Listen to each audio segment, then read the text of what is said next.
आप सभी को मेरा नमस्कार। मैं अमर सिंह आज एक बार एक नए विषय पर बात करने के लिए आप लोगों के सामने आया हूं। आज का जो मेरा एक मुद्दा है और जो विषय है वो है मतदाता जागरूकता के प्रति और ग्राम प्रधान के चुनाव के प्रति। मैं आपको बता दूं कि ललितपुर ज़िला लोगों की सोच में और कुछ हमारे ही लोगों और जनता के द्वारा इसको पिछड़ा क्षेत्र कहा जाता है। ललितपुर को एक पिछड़ा ज़िला भी माना जाता है, जहाँ पर योजनाओं को आते आते भी काफ़ी टाइम लग जाता है।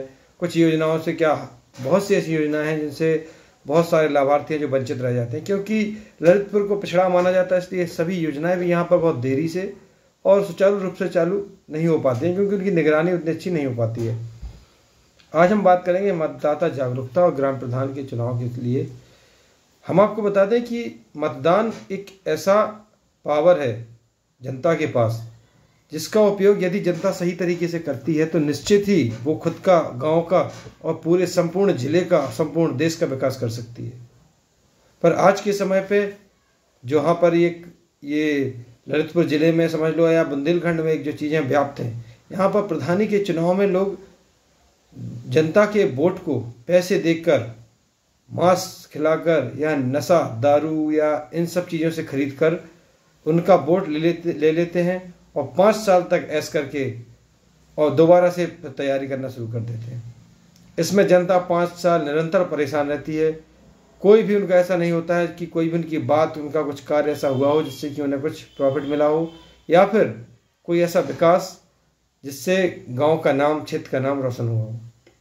ग्राम प्रधानी का चुनाव आता है तभी हमारे जो उम्मीदवार हैं वो तैयार हो जाते हैं, नए नए प्रधान तैयार हो जाते हैं, 5 साल तक सोए रहते हैं। आप यदि कुछ अच्छा नेता या आप एक गांव का प्रधान बनना चाहते हैं तो आप लगातार समाज की सेवा, गांव की सेवा करते रहें, निरंतर प्रयास करते रहें। और जब आपको मौका मिलता है, जनता खुद आपको चिल्लाकर प्रधान बनाएगी, खुद बोलेगी जनता की आप चुनाव लड़ें। पर यहाँ पर क्या मानसिकता बना रखी है, 5 साल होने दो, जैसे ही अंतिम 6 महीने या 2 महीने बचते हैं तब से पार्टियां शुरू कर देते हैं, शराब पिलाना शुरू कर देते हैं मतदाताओं को, उनको लालच देते हैं, उनको प्रलोभन देते हैं, और जैसे ही चुनाव पूरा हो जाता है सब भूल जाते हैं।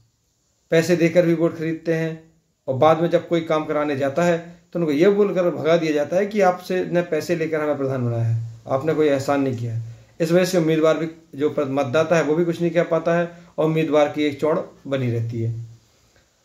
मैं चाहता हूं कि चुनाव जब हो ग्राम प्रधानी का, उसमें हर इंसान को अपना खुद का दिमाग लगाकर, गांव का अच्छा बुरा सोचकर, अच्छे व्यक्ति विशेष को जो आपकी सुनता हो, जो सिर्फ चुनाव में ही आपको ना दिखता हो, अन्य दिनों में भी जब कोई भी आपके साथ परेशानी, कोई भी आपके साथ समस्या हुई हो, वहां पर आपके साथ खड़ा रहता है, उस व्यक्ति को आपको प्रधान बनाना चाहिए।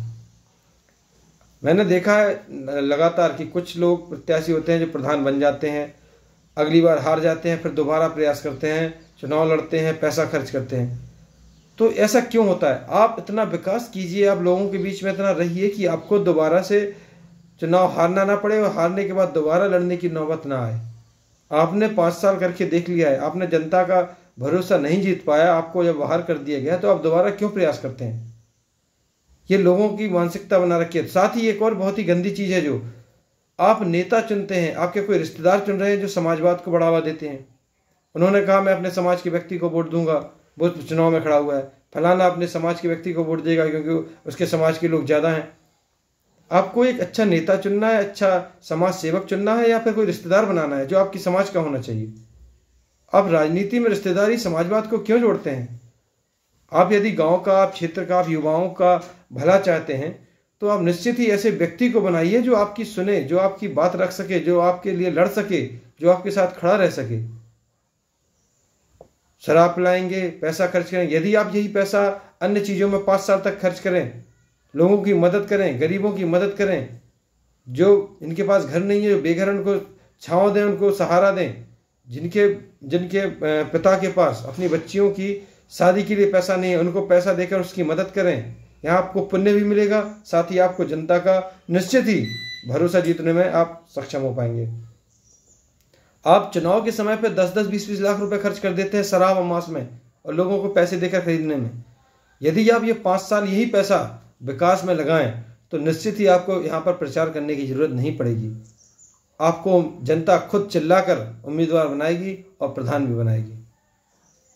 प्रधान की कुर्सी की शोभा आपके पैसे या आपके खर्च करने से नहीं, लोगों की सेवा करने से, जनता की सुनने से और जनता के बीच रहने से है। मैं निश्चित ही बार बार कहूँगा और प्राय देखता हूँ, प्रधानी का चुनाव आता है, नए नए उम्मीदवार नए नए कपड़े पहनकर लोगों को पार्टियां दे रहे हैं, खेतों पर पार्टियां चल रही हैं, होटलों में पार्टियां चल रही हैं, लोगों को खरीद रहे हैं, प्रलोभन दे रहे हैं, समाज को बरकरार रहे हैं कि समाज हमारे साथ आ जाओ, हम चुनाव लड़ रहे हैं, हम हमारी जात का चुनाव लड़ रहा है, हम उसके साथ देंगे। ये क्यों है? राजनीति में कैसी जात, कैसा समाजवाद? राजनीति में आपको नेता चुनना है, इस चीज का भी तो आप ध्यान रखें।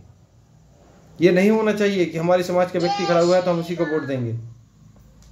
ये किसने कह दिया कि आपका समाज का व्यक्ति ही आपका विकास कर पाएगा? और ये आप लिख के दीजिए मुझे कि आपके समाज का व्यक्ति ही आपका विकास कर पाएगा। मैं कभी नहीं किसी से कहूंगा कि आप समाजवाद को देखकर वोट ना दें या पैसे लेकर आप कितने दिन खर्च कर लेंगे? आप 10 दिन 15 दिन में आप पैसा खर्च कर देंगे, लेकिन पैसा देकर जो आपने अपना वोट बेचा है उसका दुष्परिणाम 5 साल तक आप और आपके बच्चे देखेंगे। बहुत दुख होता है ये चीजें देखकर, जब आप देखते हैं कि प्रधानी के चुनाव में शराब बट रही है, मांस बट रहा है, घर पे उनकी पत्नियां परेशान हैं, शराब पी कर आ रहे हैं, मारपीट कर रहे हैं, नशे के आदी हो रहे हैं। आप इसके लिए प्रधान बन रहे हैं कि आप लोगों को बर्बाद कर दें, आप उनके घरों को बर्बाद कर दें? आप प्रधान बन रहे हैं इसलिए क्योंकि आप अपने गांव का, अपने क्षेत्र का विकास चाहते हैं, लोगों का विकास चाहते हैं, लोगों को संपन्न देखना चाहते हैं। पर यहाँ पर इतना गलत इस चीज़ को प्रदर्शित किया जाता है कि लगातार प्रधानी का चुनाव आता है, यहाँ पर पार्टियां शुरू हो जाती हैं, नशाखोरी शुरू हो जाती है, नए नए बच्चों को शराब पिलाई जाती है वोट के लिए। आप अपने बच्चे को शराब पिलाइए ना, एक उम्मीदवार अगर आप है तो।